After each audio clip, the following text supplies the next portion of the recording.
Live news, खबर तो पक्की है। विपक्षी पार्टियों के 9 नेताओं के द्वारा संयुक्त पत्र प्रधानमंत्री जी को लिखा गया है और वह संयुक्त पत्र जो संवैधानिक संस्था भ्रष्टाचार के मामले में कार्रवाई कर रहा है उसके विरोध में, उसके दुरुपयोग को लेकर के यह दुखद और दुर्भाग्यपूर्ण है कि आज भ्रष्टाचार के मामले में वही लोग इस पत्र में साइन किए हैं जो प्रत्यक्ष या अप्रत्यक्ष रूप से कहीं न कहीं उन पर इन संवैधानिक संस्था के द्वारा एक्शन लिया जा रहा है। देश के अंदर देश के प्रधानमंत्री माननीय नरेंद्र मोदी जी ने लाल किला से जब ये घोषणा किए थे कि भ्रष्टाचार मुक्त राष्ट्र बनाएंगे, उसी समय से इन लोगों की घबराहट बढ़ गई और उस घबराहट के कारण कहीं न कहीं जब एक्शन शुरू हुआ है तो ये लोग आपस में जिस तरह से गठबंधन बनाने लगे हैं और भ्रष्टाचार से एक तरफ प्रधानमंत्री भ्रष्टाचार मुक्त राष्ट्र बनाने का कल्पना को साकार कर रहे हैं, दूसरी तरफ ये 9 पार्टी के 9 विपक्षी दल के नेता भ्रष्टाचार युक्त भारत बनाने के संकल्प को पूरा करने के लिए एकजुटता प्रदर्शित कर रहे हैं।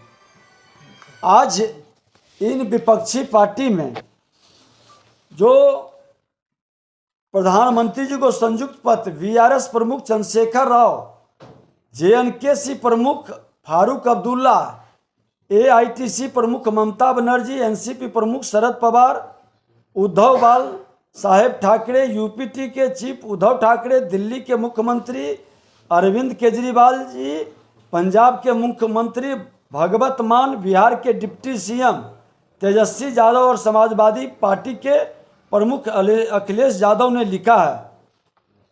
मैं बता देना चाहता हूं कि इन लोगों के ऊपर जो अकूत संपत्ति के मालिक बने हैं और जब इस पर प्रश्न पूछा जा रहा है, जब इसकी जांच हो रही है, आज यहाँ के बिहार के उप मुख्यमंत्री तेजस्वी यादव जी के ऊपर कई मामला 141 भूखंड के अलावे 30 फ्लैट और आधे दर्जन मकानों के मालिक कैसे बने, ये तमाम मामले पर जांच चल रही है बिहार के अंदर। और इसी तरह से हर नेता के संयुक्त रूप से कई मामले हर देश के अंदर चल रहा है। इसमें प्रधानमंत्री जी से ये मांग करना कि इस संस्था को रोका जाए, ये कतई उचित नहीं है और इस तरह से भ्रष्टाचारियों के मनोबल को बढ़ाने का जो वातावरण बना रहे हैं ये दुखद दुर्भाग्यपूर्ण है, ये राष्ट्र के हित में नहीं है। आज जरूरत है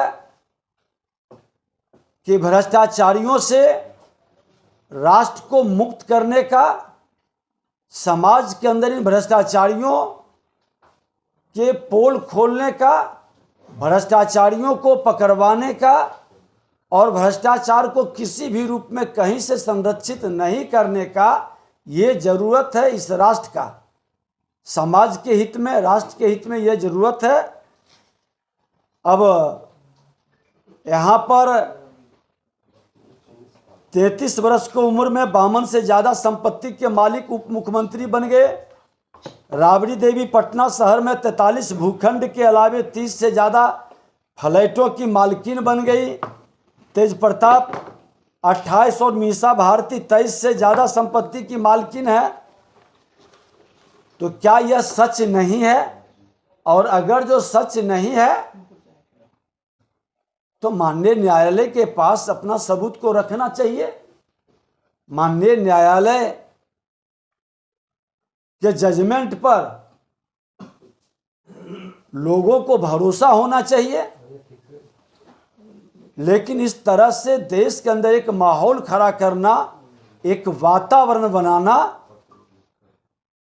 जब सीबीआई को पूछताछ के लिए अपने घर पर बुलाएंगे और उसके बाद कहेंगे कि हमको तो तंग करने के लिए आ गए, कार्यालय खोल दें, ये क्या मानसिकता झलकाता है? पब्लिक की झूठी सहानुभूति लेने का या भ्रम की स्थिति पैदा करने का संवैधानिक संस्थानों के विरुद्ध।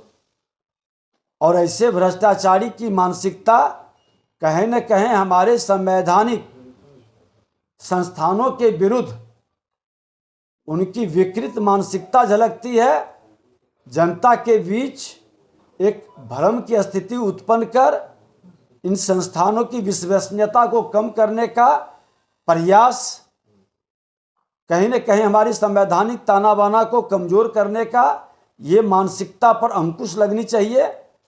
और इस तरह की मानसिकता, जो इस तरह के वातावरण बिहार के अंदर और देश के अंदर बना रहे हैं, ये कतई उचित नहीं है। इसी से जुड़ा हुआ एक सवाल है, नीतीश कुमार ने दस्तखत नहीं किया उस 9 लोगों की सूची में, तो क्या मतलब इन नीतीश कुमार की राय अलग है? किससे केंद्रीय एजेंसियां दुरुपयोग नहीं कर रही है, नीतीश कुमार मानते हैं? संकेत ये है। देखिए, ये केंद्रीय एजेंसियां कोई आज भारतीय जनता पार्टी की सरकार बनने के बाद नहीं बनी है, ये तो पहले से है। और श्रीमान लालू प्रसाद यादव जब भ्रष्टाचार के माध्यम से काले धन कमाए थे तो कांग्रेस की सरकार थी, उनके समय में इनकी गिरफ्तारी हुई, उनके समय में ये जेल गए। उस समय न भारतीय जनता पार्टी थे और न ही माननीय नीतीश कुमार जी थे, और आज कांग्रेस के गोद में बैठे हैं। उस समय भी संवैधानिक संस्था जो जांच की एजेंसी है, आज हमारे गृह मंत्री जी और प्रधानमंत्री जी से भी कई बार पूछताछ किया था, एसआईटी गठन हुआ था, कहाँ इन लोगों ने ढोल बजाया था? कहाँ संवैधानिक संस्थाओं के विरुद्ध कोई शब्द बोलते थे? कहाँ इसके लिए हाय तौबा मचा रहे थे? हम अगर जो पाक साफ हैं तो उसको फेस करेंगे, उसके प्रश्नों का जवाब देंगे और ईमानदारी के साथ सच को बताएंगे। नीतीश कुमार तो विपक्षी एकता को एकजुट कर रहे हैं, वो साथ नहीं दे रहे इस विषय पर। इस पर उनको थैंक्स करेंगे आप? कहेंगे कि सही चल रहे हैं या? देखिए, हमको लगता है कि जो जिनको संवैधानिक संस्था पर विश्वास है और संवैधानिक संस्था के मान सम्मान को रखने के लिए संवैधानिक पद पर बैठे व्यक्ति की बड़ी जिम्मेवारी है, और उस जिम्मेवारी का निर्वहन सभी को निभाना चाहिए। क्योंकि संवैधानिक पद पर बैठकर संवैधानिक संस्थाओं का अपमान करना ये बड़ा ही दुर्भाग्यपूर्ण स्थिति है, और जो संवैधानिक संस्था का अपमान करते हैं उनको संवैधानिक पद पर बैठने का कोई औचित्य नहीं है। तो आपके हिसाब से सर नीतीश कुमार संविधान का सम्मान कर रहे हैं? निश्चित तौर पर करना चाहिए हर व्यक्ति को, और इस तरह के वातावरण बनाने वाले लोगों के विरुद्ध कार्रवाई होनी चाहिए, एक्शन होनी चाहिए। जो इस तरह के एक माहौल देश के अंदर खड़ा करने का प्रयास कर रहे हैं, ये बड़ा घातक राष्ट्र हित में होगा। कि भारतीय जनता पार्टी अपनी जिम्मेवारी का निर्वहन कर रही है, राष्ट्र के हित में, समाज के हित में। राष्ट्र प्रगति करे और इस धरती पर जो भी जन्म लिया है, किसी जाति धर्म क्षेत्र भाषा का है, सबका साथ सबका विकास हो, इस भाव से आगे बढ़ रहा है। इस भाव को जो भी स्वीकार करता है और ग्रहण करता है वो हमारे साथ जुटता है। लेकिन आप इसका अर्थ अलग अलग रूप में न लें। भारतीय जनता पार्टी अपने कर्तव्य बोध के पथ पर कदम बढ़ा रहा है, संवैधानिक संस्थाओं के प्रति अपना सम्मान प्रकट करता है और सभी को आग्रह भी करता है कि संवैधानिक संस्थाओं के प्रति सम्मान प्रकट करें, क्योंकि सत्ता आते और जाते रहती है।